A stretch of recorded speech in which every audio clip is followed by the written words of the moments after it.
Aleluia. A paz do Senhor Jesus para a igreja. Para nós é uma alegria muito grande estar aqui com os irmãos para falar um pouco da palavra de Deus. Eu não vou me estender muito no que eu vou falar nesta noite, mas eu quero passar para a igreja uma coisa interessante.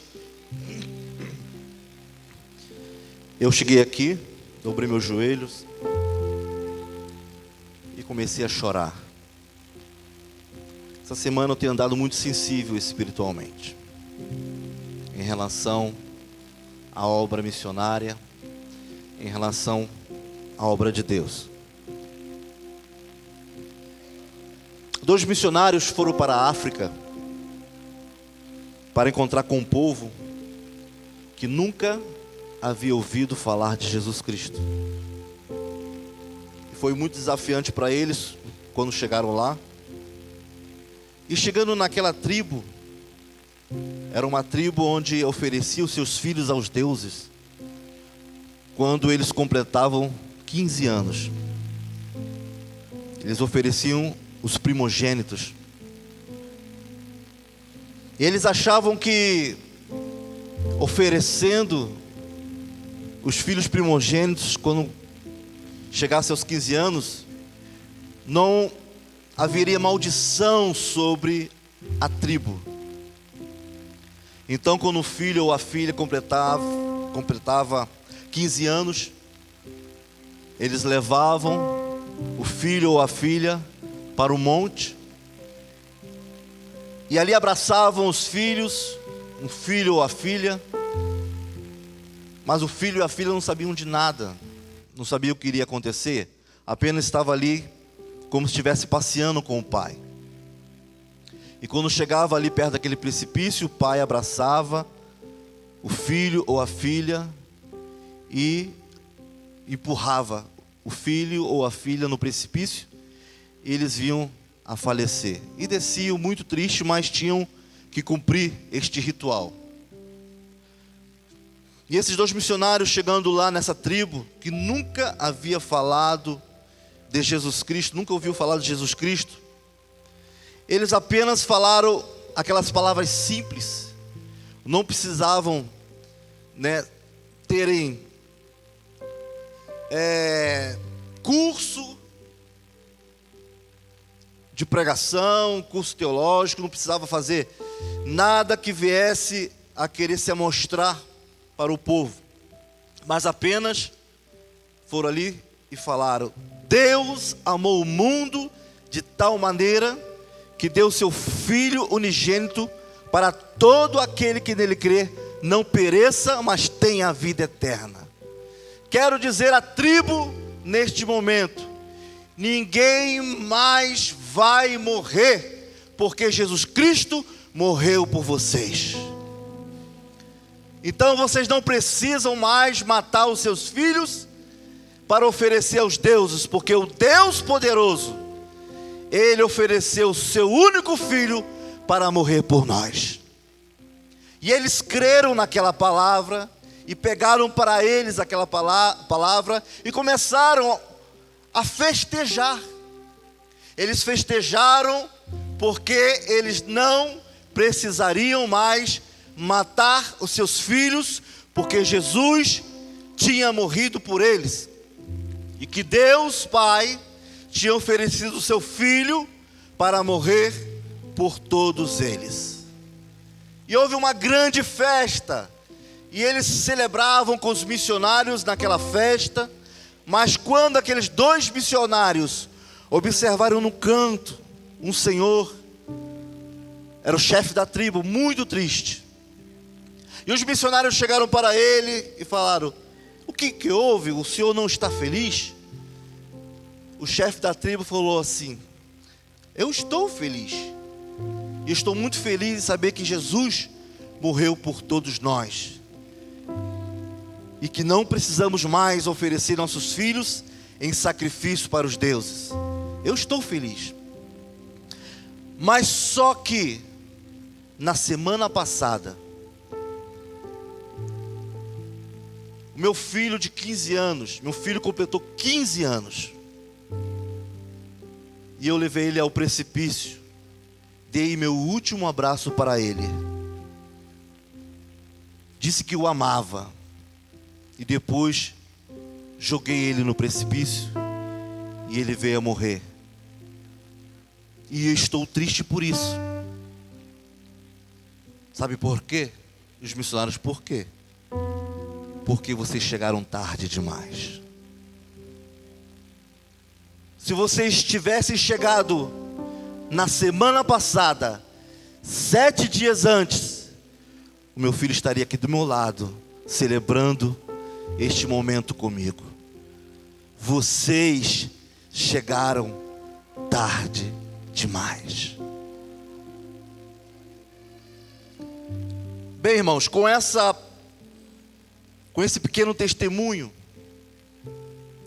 eu quero dizer para a igreja, quando o pastor Tiago esteve aqui, chamou os jovens para estar aqui orando a respeito disso, e eu olhando minha filha de 20 anos, eu fico muito feliz em saber que todos os meus filhos foram ensinados. Quando nós fomos para o campo missionário, eles eram tudo pequenininhos. O meu pastor presidente, que hoje está na glória, ele falou assim: cadê teus filhos? Porque você tem uma chamada missionária, eu não abro mão dela. E meus filhos estavam no parquinho. Eu era militar da marinha, eu era cabo, fuzileiro naval. E eu falei, eles estão ali no parque. Quando o pastor olhou, eram pequenininhos. E o pastor talvez tenha coçado a cabeça e falou assim: o que eu estou fazendo? 4 filhos, 2 meninos e 2 meninas. Minha filha casou agora em janeiro. Meu outro filho está numa igreja lá perto da Vila C, agora, neste momento. Meu filho Pedro está aqui, minha filha Raquel está aqui. Minha futura nora está aqui. E minha esposa está ali. Louvado seja Deus, porque quando Deus falou assim: larga a marinha, porque eu tenho um propósito contigo. E eu era pastor de uma igreja dentro da comunidade de militar da Marinha em Brasília. Eu sou carioca, mas fui transferido para Brasília. Eu era diácono quando fui para Brasília. E ali assumi a igreja. E Deus falava comigo: tu tem uma chamada missionária, e eu não abro mão de ti. E esse pastor presidente me conheceu. Meu primo era missionário em Portugal. E quando ele me conheceu, eu era de uma congregação, e essa congregação foi a igreja que eu comecei a pastorear. As coisas começaram a mudar, teve uma mudança muito grande. Em 1998, em outubro, quando eu fui na igreja sede, tinha um culto de missões, e eles tinham um homem trajado de árabe, e ele falou a respeito de Isaías 67, que as ovelhas de Quedar e Nebaiote se reuniriam junto naquele grande dia, onde nós estaremos na glória com o Senhor.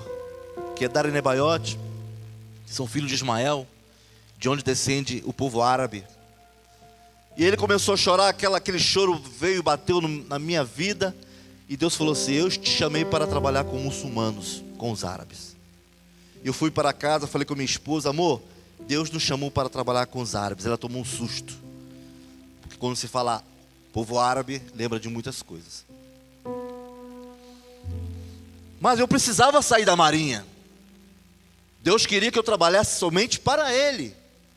E quando eu decidi sair da marinha com minha esposa, com 4 filhos pequenos, muitos amigos meus, no qual eu era pastor da igreja, me chamaram de louco. Você é louco, você é maluco, o que você está fazendo? Você vai deixar uma carreira militar? Porque na verdade, hoje eu estaria já aposentado, mais de 2 anos aposentado. Eu estava com 14 anos de marinha, pronto para ir a sargento e galgar a carreira até chegar a suboficial. Você é maluco? Você vai largar tudo para se aventurar neste mundo? E entrou um conflito dentro de mim, muito grande, muito forte. E eu não sabia o que fazer. E agora, o que eu faço? Uns falaram, pede 2 anos. Se não der certo, você volta. E Deus falou assim, não, eu quero que você saia completamente. Foi aí que Deus usou uma irmã chamada Miriam, missionária Miriam. Somos muito amigos. Inclusive o seu esposo é Flávio também. Foi lá em casa e Deus usou ela e falou assim, assim te diz o Senhor, eis que estou contigo, homem de Deus, e o salário da marinha será miséria do que eu irei fazer na tua vida. Certa vez uma jovem, ela conheceu um rapaz, e ela achou o rapaz muito bonito, mas só que ele não era cristão. E ela falou, Senhor, eu vou ganhar ele para mim e para ti. E ela começou a falar do Senhor Jesus para ele. E ele veio a visitar a igreja, chegou ali, recebeu a palavra de Deus. Deus mudou o seu coração, ele se converteu ao Senhor. E ela fez o discipulado dele. E nesse discipulado ele começou a ter algo diferente e começou a amar essa jovem. Só que essa jovem, ele combinaram, vamos nos casar. E compraram uma casa, compraram todas as mobílias. E num certo culto o pastor falou assim, vamos cantar este hino. E eles começaram a cantar. E a letra do hino era assim, o que tu poderias fazer por mim? O que você daria para estar ao meu lado? O que você faria? O que você deixaria para fazer a minha obra? E ele começou a cantar aquele hino juntamente com a sua noiva do lado. E ele começou a cantar, aquilo veio entrando, e Deus falou assim, agora não é hora de casar. Quando ele acabou o culto, ele saiu, ele falou assim, eu queria falar com você, meu amor. Pois não, pode falar. Olha, aconteceu isso lá no culto. Deus perguntou para mim naquele hino, o que eu faria para estar com ele? E eu queria dizer para você, não tem como nós colocarmos mais para frente nosso casamento. Eles iam casar no outro mês. Mas você tem certeza disso? Sim, eu queria falar com você para nós vendermos tudo que nós temos. Para nós vendermos a nossa casa que nós compramos para nos casarmos. Eu quero Deus. Ele falou para ela. Ela falou assim, eu entendo. E eu fico muito feliz em saber que você está largando tudo. Está tirando tudo aquilo que é material, até a mim, para estar com Deus.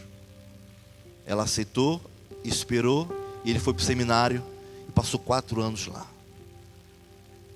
Só que certa noite, ele começou a suar, e o Senhor falou assim, eu quero conversar contigo pela madrugada. Era um seminário somente de homens, e ele desceu devagarinho e foi para a igreja e começou a orar. Todos os dias Deus começou a falar com ele pela madrugada. E falou assim, eu quero que você fale comigo. E Deus começou a falar com ele. Até certo dia ele bateu a porta. E ele entrou e dobrou os joelhos. Mas ele não ouviu os barulhos que estavam acontecendo ao redor. Porque ele estava tanto na presença de Deus. E quando ele se deu por si, todos os jovens que estavam naquele seminário estavam dentro da igreja, orando e chorando aos pés do Senhor. Aí eu lhe pergunto, meu irmão, minha irmã, o que você deixaria de fazer por amor a Cristo? O que você deixaria de fazer O que você negaria a si próprio para estar com Deus? E é isso que eu quero trazer para a igreja nesta noite. Quando eu estava na Marinha, irmãos, o lugar mais longe que eu fui foi na Bahia, para fazer um trabalho, um treinamento.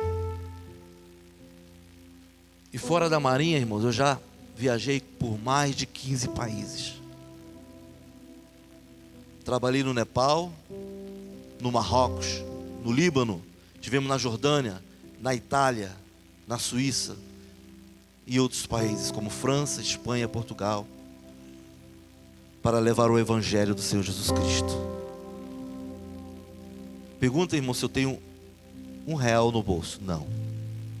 Tudo quem pagou foi Deus. Mas não pense você, irmãos, aleluia, que eu estou falando isso para dizer assim, ó, eu fui. Não. A vida de um missionário, irmãos, é totalmente aquém daquilo que vocês vivem. São 18 anos do campo missionário. E se nós não tivermos no propósito de Deus, tudo aquilo que nós tentamos fazer será em vão no Senhor. Está aqui Claudinei e Raquel. Eles me conhecem. Eles podem dar testemunho de nossas vidas há 18 anos pregando esse Jesus maravilhoso. Então, irmãos, rapidamente, rapidamente eu queria trazer uma mensagem para os irmãos a respeito disso.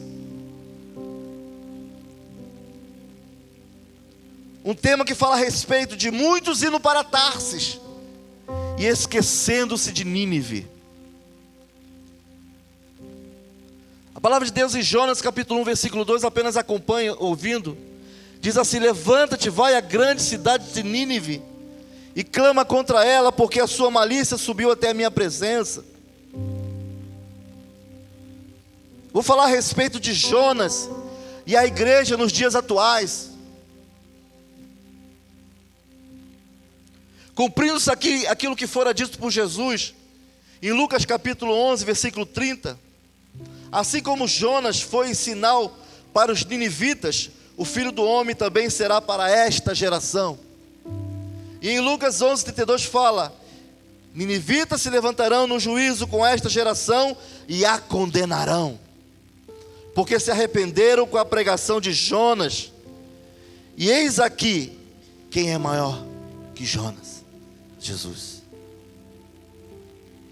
Mas aí eu pergunto para a igreja nesta noite: quem era Jonas? Todos nós conhecemos essa passagem, todos nós conhecemos o profeta Jonas, que nas escrituras fala a respeito dos profetas menores. Jonas era um profeta hebreu, que viveu no século 8 a.C. E nós sabemos, irmãos, a respeito disso. Ele foi chamado para uma grande missão, e a missão dele foi a respeito de Nínive. Deus se preocupava muito com Nínive. Deus amava aquela nação. E nós sabemos, irmãos, que Nínive foi a última capital do antigo reino da Assíria, que podemos dizer que hoje é o Iraque, a antiga Babilônia. E nós sabemos, irmãos, que Jonas foi chamado para pregar a esta nação. E nós sabemos que Jonas era um grande profeta.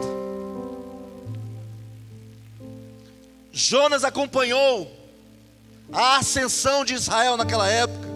Israel vivia numa época muito boa, numa época de prosperidade. E quando se há prosperidade, muitas vezes na vida do cristão, as coisas começam a ficar complicadas. Mas Jonas, ele olhou para Deus, coçou a cabeça e perguntou: Senhor, tu queres mesmo que eu vá para aquela nação?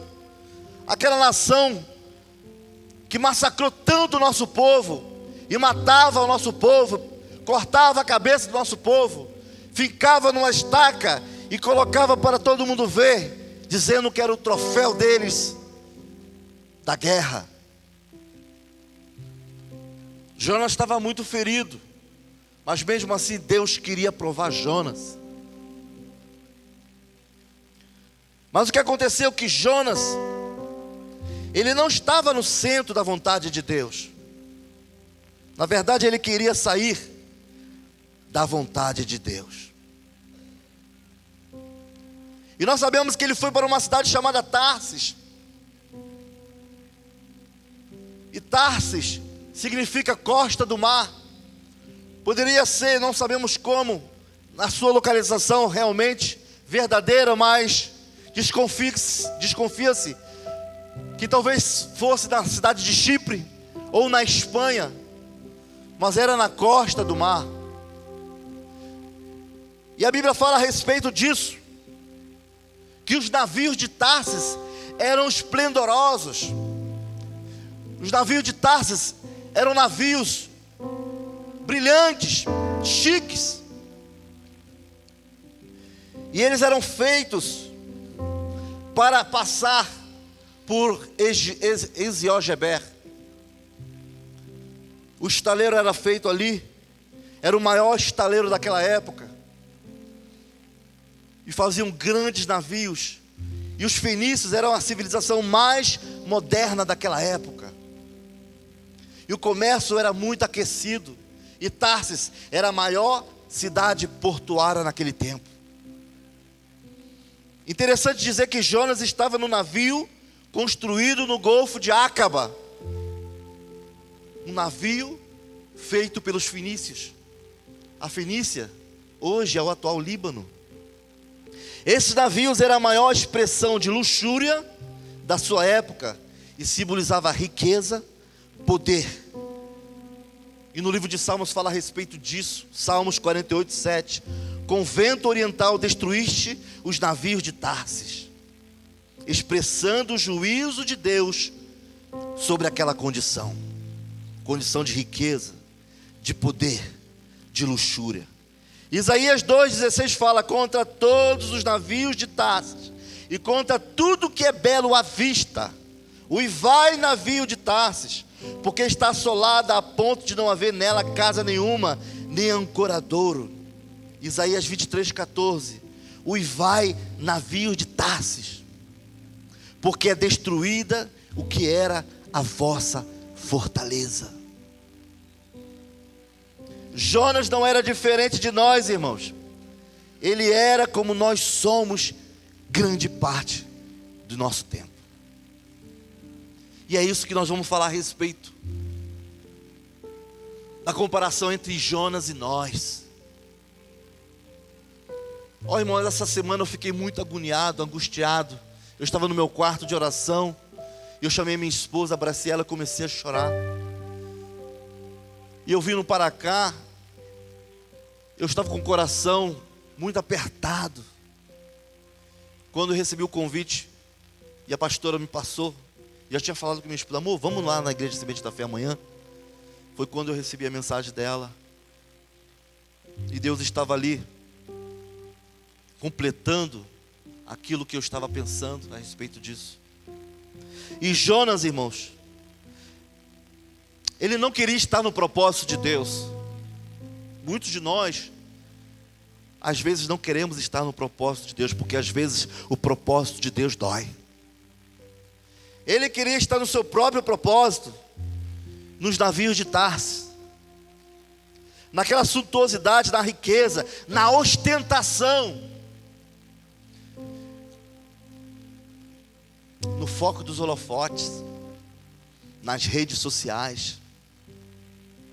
A igreja de hoje tem feito coisas boas, irmãos.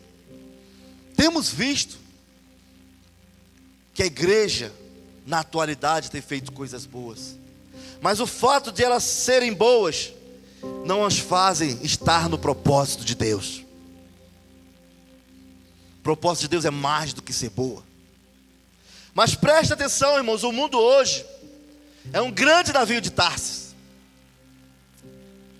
e os seus timoneiros, eles têm procurado culpados, irmãos, de tanta tragédia estar acontecendo no mundo, e tem assustado as pessoas.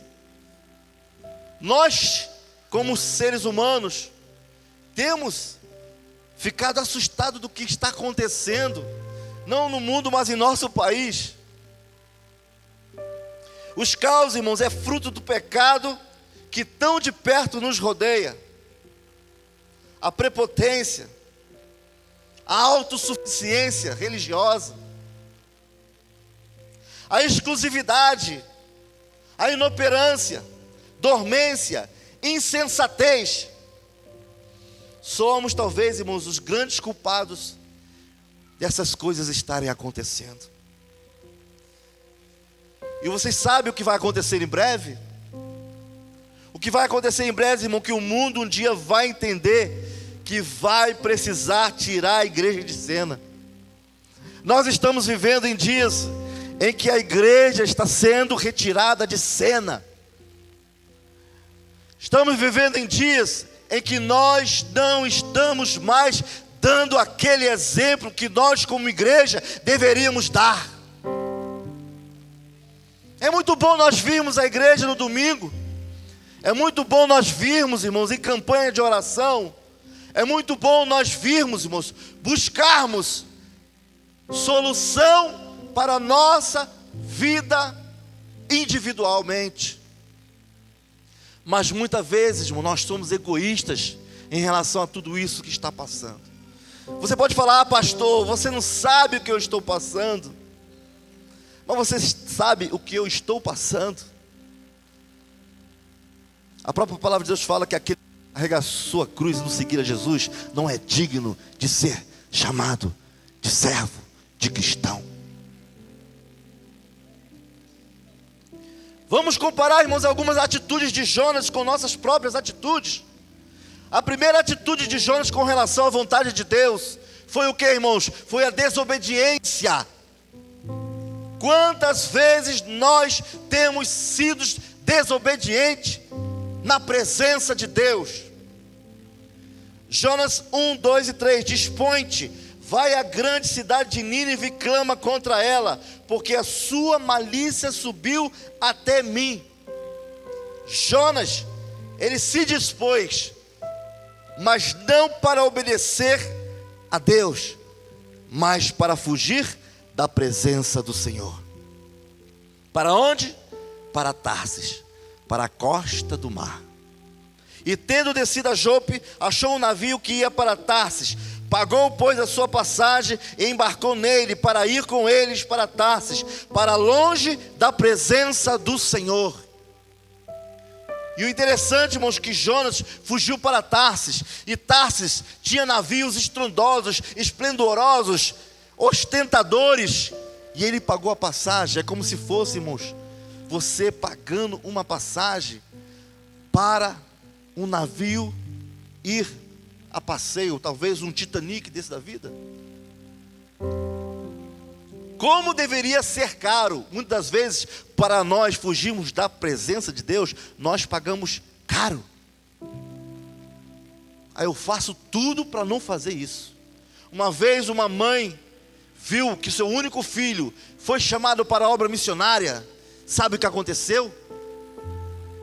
Ela tinha dinheiro, ela falou assim: meu filho não, porque é o único que eu tenho, Senhor. Eu pago aquele jovem para ir, mas meu filho não. As pessoas pagam para sair do propósito de Deus. Jonas pagou uma grande soma para desobedecer. Sabe por quê? Porque Tarsis era a costa do mar, Nínive era deserto. Nínive não tinha água. Havia uma obra a ser feita em Nínive, irmãos, e era de pregar arrependimento a um povo que necessitava refazer seus caminhos. Olha para o seu lado, aqui em Foz, olha para o outro. Onde precisa, irmãos, alguém refazer o caminho? Nem todos podem ir para Nínive, nem todos podem ir para o Camboja, nem todos podem ir para o Nepal, mas alguém precisa ir, e você precisa ajudar.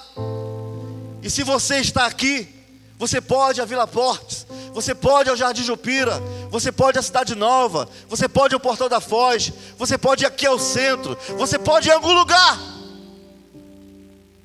pregar a palavra do Senhor. Mas Jonas preferiu se manter em seu egoísmo. Eu não vou dizer, mas eu conheço, irmãos, pessoas que se dizem estar na presença de Deus, mas querem se ostentar, tem dinheiro, mas não gasta um centavo na obra de Deus. Eu queria os navios de Tarsis, ele queria ser contado entre os poderosos, os ricos, não, eu não vou naquela igrejinha lá não. Eu não estou no meio dos poderosos, eu não estou no meio dos ricos, eu não estou no meio dos grandes. Aí eu fui para o Nepal. Cheguei lá no Nepal, irmãos, de 2 em 2 metros tinha um leproso no chão, pedindo esmola. Aí a gente andava na rua, um monte de macaco andando com você, e você tinha que guardar a sua bolsa, senão o macaco pegava a sua bolsa e fugia com a bolsa. E você não podia estar correndo atrás dele não, porque você estava sendo abençoado pelo Deus macaco. Uma vez, irmãos, eu fui jogar futebol com os missionários, e quando eu voltei, irmãos, eu fui andando, porque Nepal é pequeno, dá para você ir andando para casa. Eu cheguei assim, tinha um homem dobrado, com os joelhos dobrados, em frente a uma estátua de um gorila. E ele chorava, irmão, chorava. E eu comecei a olhar para ele e comecei a chorar. Eu falei, Senhor, que isso? Aqui você vê, não vê, né, irmãos, um macaco andando na rua? Você vê cachorro, os cachorros, se você vê, você até chuta, né? Depois vai preso, agora não pode nem mais chutar cachorro. Mas eu tive lá, irmãos, para se dispor para a presença, estar na presença de Deus.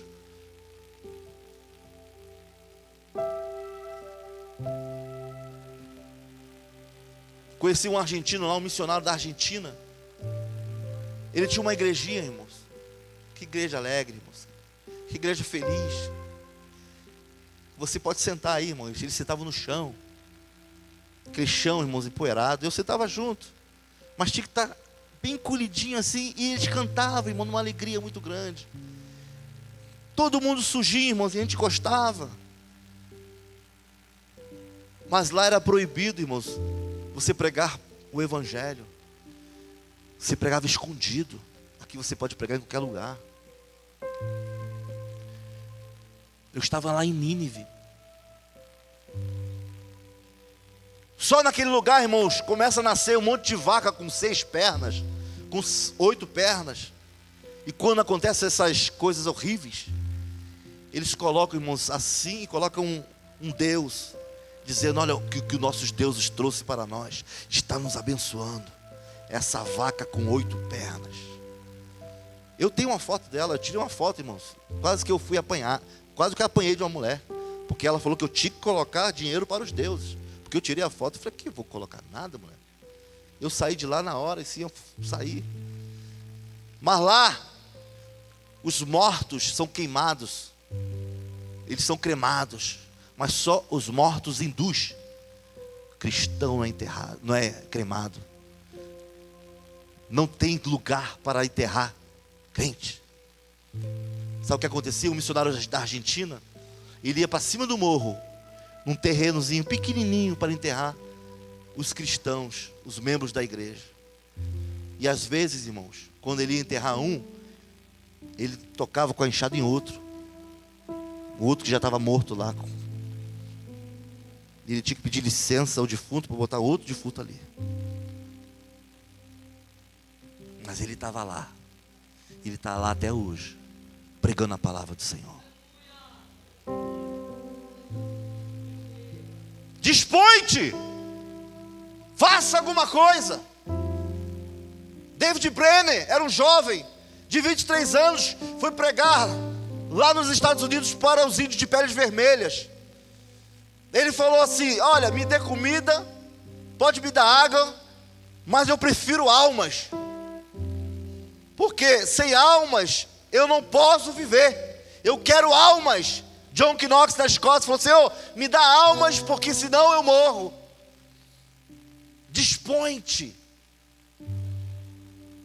Eu estava no Líbano, eu, minha esposa, minha filha Raquel, meu filho Pedro e meu filho Flavinho. A minha filha Jéssica, lá do Marrocos, ela teve que voltar para o Brasil. Por quê? Porque ela não conseguia, ela tinha 18 anos, ela não conseguia estudar ali no Marrocos. Tinha que aprender francês. A gente vai de um país inglês, de outro país tem que aprender francês. Nós ficamos ali, irmãos, no Marrocos por 5 meses, mas ela dali, ela teve que voltar para o Brasil. Chegou na França, ela foi presa, com 18 anos, sozinha, e a gente preocupado com ela. Colocaram ela num quarto, a Polícia Federal de lá falou assim: espera aí que nós vamos ver se você pode viajar sozinha. Depois liberaram ela, ela voltou para o Brasil, e nós fomos para o Líbano, mas matava aquela saudade do filho, da filha. E eu falei: Senhor, eu queria tanto que minha filha viesse ao Líbano para passar o Natal com a gente. E ela chorava com saudade de nós. Foi aí que nós oramos, e uma pessoa só se dispôs. E nós olhamos na conta, tinha 4.000 reais. A gente orava: Senhor, nós precisamos pagar a passagem da nossa filha para ela vir nos ver. De repente estava o dinheiro da passagem lá na conta. Quem era? Depois de muitos anos nós fomos ver quem era a pessoa. Alguém se dispôs. Alguém se dispôs. Alguém se dispôs. Talvez aqueles 4.000 ele tirou de uma conta, ou de um carro, ou seja lá o que for, não interessa. Mas sabe de uma coisa? Aquele rapaz que vendeu a casa, que falou para a noiva esperar, que foi para o seminário, depois Deus deu tudo em dobro para ele. Tudo em dobro para ele. Sabe por quê? Porque ele se negou a ter as coisas materiais e olhou somente para Deus.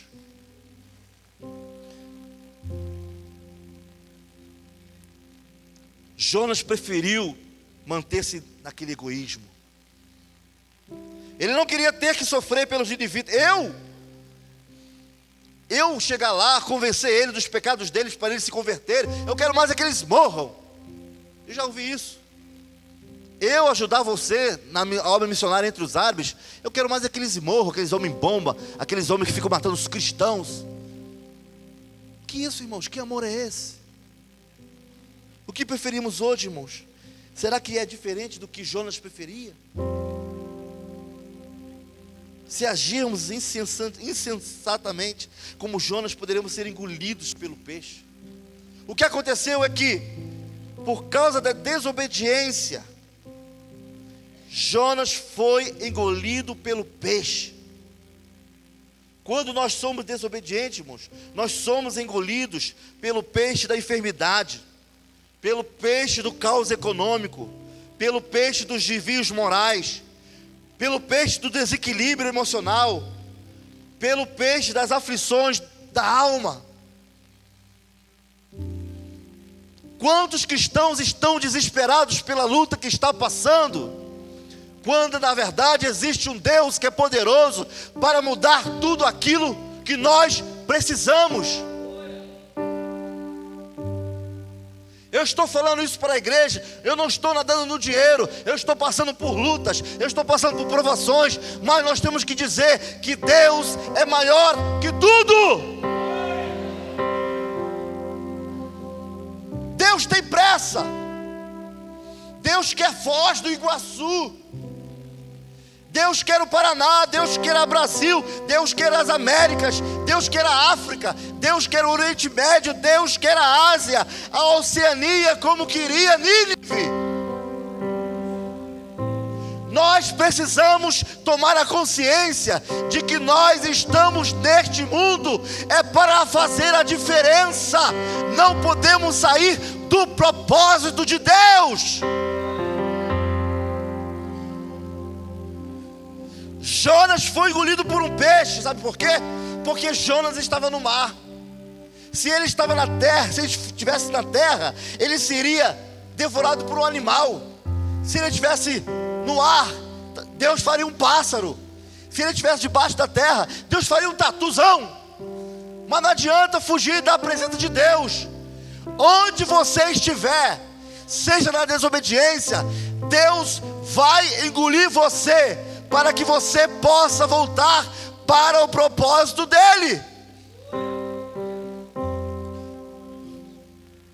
Apocalipse 2, versículo 5 fala: lembra-te, pois, de onde caíste, arrepende-te e volta à prática das primeiras obras. Quando não, brevemente a te virei e tirarei do seu lugar o teu castiçal, se não te arrependeres. Tem tanta gente que hoje está ouvindo essa palavra, mas sair daqui não se arrependeu, vai continuar fazendo as mesmas coisas. Sabe o que vai acontecer? O próprio Senhor falou assim: se não se arrepender, eu vou tirar você onde você está e vou tirar o teu castiçal. Você vai pagar o preço. Sabe por quê? Porque quem mandou você ser cristão? Você tem que tomar uma posição, porque um dia Jesus Cristo virá e você vai ficar.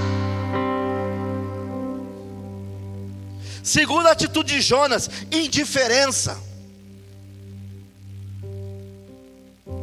Quantas pessoas são indiferentes, irmãos, com os missionários?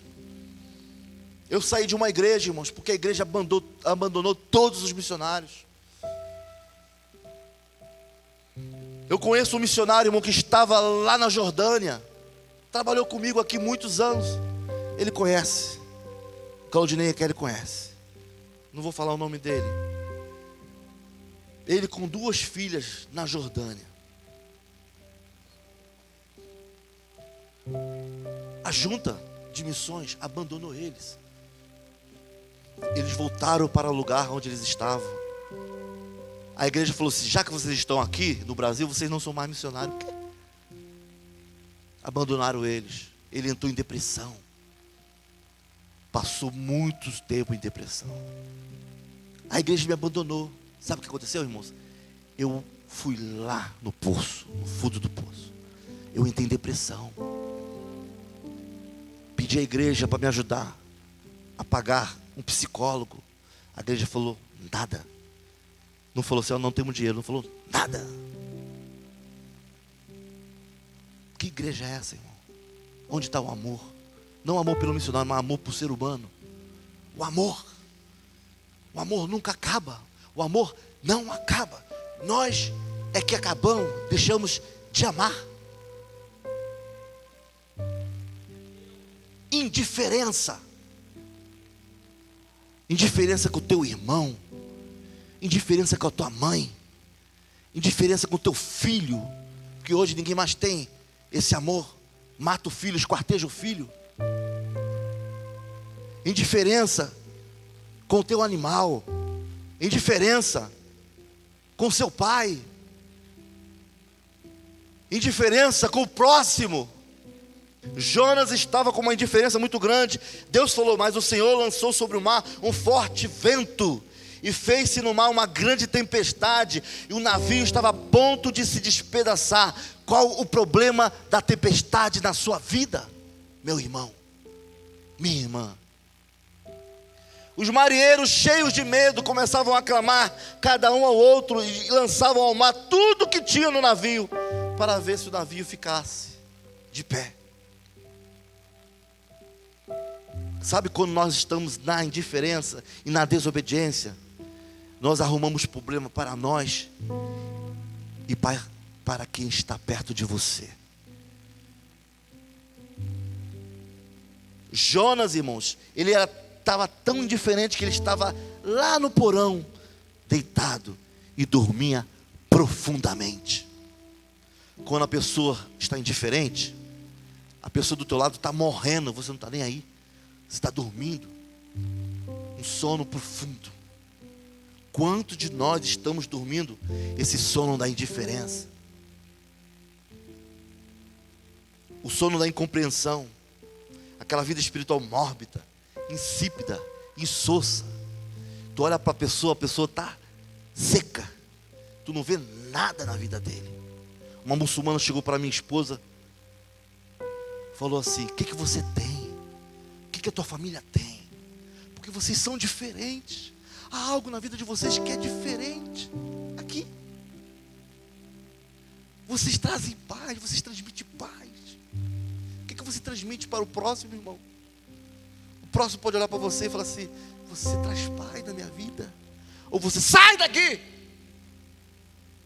seu crente de mitigela. Lá no Líbano, ela se reunia com as muçulmanas latinas. E uma muçulmana falou para ela: você é diferente, Sueli. Há um brilho diferente no seu rosto.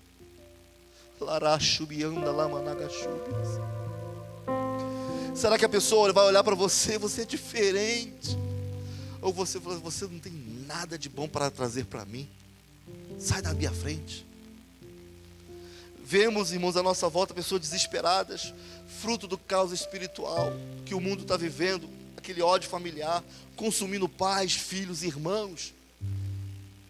Quantas questões conjugais, irmãos, fruto da falta de Deus no lar. Eu fiquei feliz quando o casal falou a respeito do encontro de casais. Pessoas estão se separando dentro das igrejas, pastores, líderes se separando. Ah, pastor, acabou o amor. São um bando de egoístas, sem vergonhas, desestruturados espiritualmente. Dizer que o amor acabou. O amor não acaba.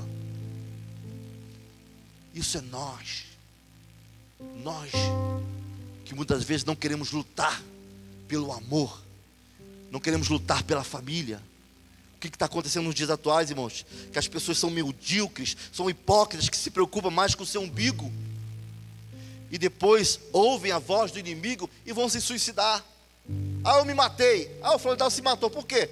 Ah, porque ele deu a voz ao inimigo, porque vivia desesperado, vivia numa vida conjugal errônea, estava na prostituição, estava em todas essas situações.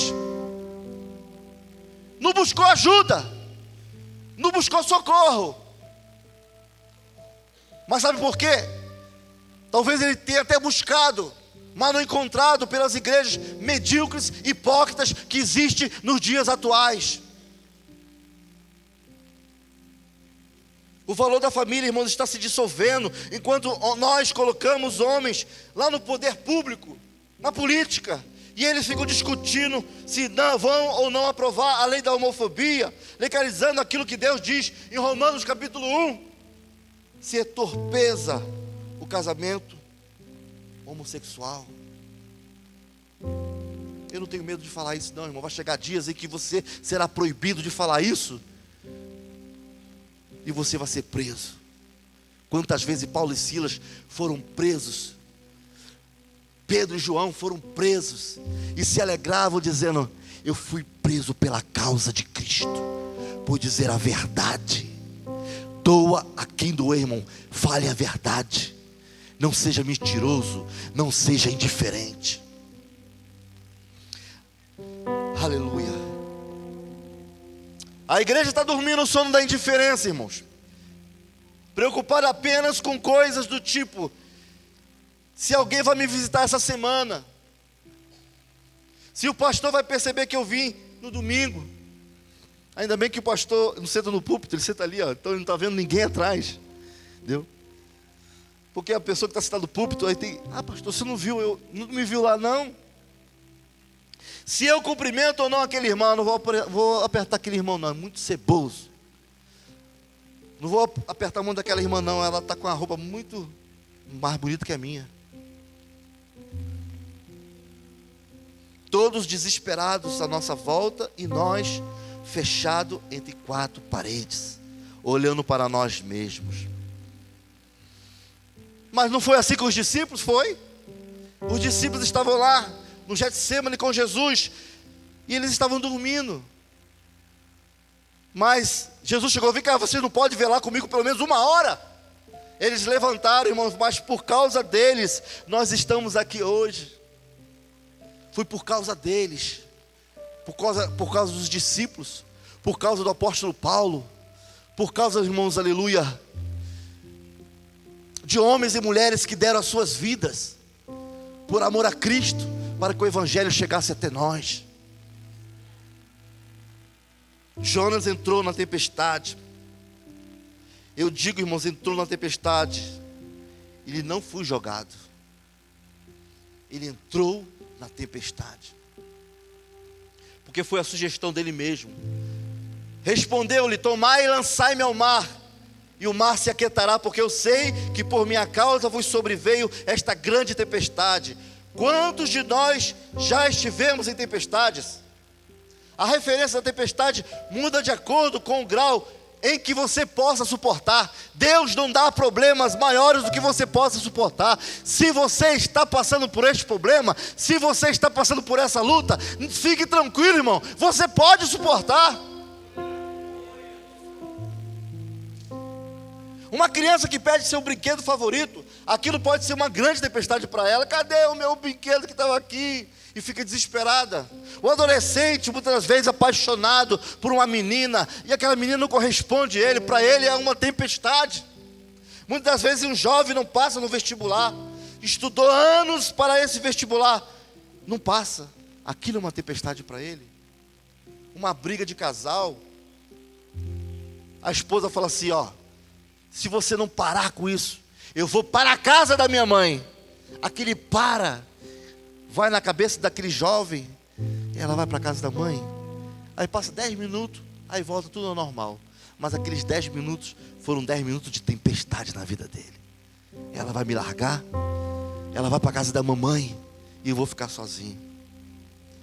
Mas quando nós, irmãos, adultos, perdemos nossos pais, que é a nossa figura de esteio, mas nós passamos a ser, irmãos, um novo referencial patriarcal, aí é uma tempestade também. Nós temos que aprender a nos dar com as tempestades de nossas vidas. Essas tempestades, irmãos, devem nos levar ao propósito de Deus. Por se não for esses resultados, se as tempestades, irmãos, não trouxerem para o propósito de Deus, as marcas serão profundas em nossa alma. O propósito de Deus deve ser o centro de nossa vida. Todo o resto deve gravitar ao redor dele. O propósito de Deus na tua vida deve ser primordial, o referencial. Para terminar, irmãos, a quarta e última atitude de Jonas com relação à vontade de Deus. Jonas, depois de ter sido lançado no mar, voltou ao propósito. Ele não poderia ir logo? Ele não poderia ir logo pregar? Ele teve que passar por esse vale, por essa situação. Quantos de nós passamos por tantas situações que muitas das vezes nós mesmos plantamos e depois colhemos? Pensamos então que foi lindo. Foi lindo. Jonas voltou para a obediência, voltou para o propósito, viveram felizes para sempre. Não, irmãos. Jonas era teimoso. Jonas era cabeça dura. Era profeta, mas era um cabeça dura. Ele disse para Deus: eu vou, mas eu vou pregar contrariado. Senhor, você quer que eu vá? Tudo bem, eu vou, mas eu vou porque tu pede. Porque por mim eu não iria não, mas eu vou. Ele disse a Deus: eu vou, mas vou pregar contrariado. Mas Deus disse: vai, sim. Vai contrariado? Sim, mas pregue. Mas eu vou demorar, Senhor, porque Nínive não era a costa do mar. Foi lançado no meio da terra lá. Nínive era 3 dias a pé. Imagine, irmãos. Se você tivesse do propósito de Deus, Ele construía até um avião para te levar. Eu vou pregar baixinho, Senhor, mas pregue. Eu vou pregar, mas não quero solzinho não, Senhor. Eu quero uma sombra bem... Nós somos teimosos demais, né? Eu quero uma sombra, porque é sol, calor, deserto. Uma aguinha fresca para molhar os pés, Senhor. E o Senhor fala assim: mas pregue. Deus é misericordioso conosco. Aí o que aconteceu? Aí nós começamos a dizer: vou à igreja, mas o culto tem que acabar logo. De repente tem alguém assim: ai meu Deus, esse pastor não vai parar de falar não. Mas vá ao culto, irmão. Só vou à igreja se insistirem comigo. Aí você bate, né? Não vou. Eu vou na igreja só se não estiver chovendo. Se estiver chovendo eu não vou não. Não tem carro, não tem guarda-chuva, está furado. Eu vou numa igreja mais bem pertinho da minha casa, para não andar muito. Deus teve misericórdia de Nínive, mas teve muito mais misericórdia de Jonas. Deus tem tido misericórdia com o nosso país, irmãos, mas tem tido muita misericórdia conosco, que não temos feito a obra dele. Temos desobedecido, temos dormido o sono da indiferença, temos sido livrados da tempestade, temos feito a obra de forma relapsa. O que mais você quer? Não façamos a obra de Deus desta forma. A história fala, irmãos, que 200 anos depois do povo se arrepender, o povo voltou às práticas antigas e essa cidade foi destruída. O Senhor não queria destruir a cidade, o Senhor quis poupar a cidade.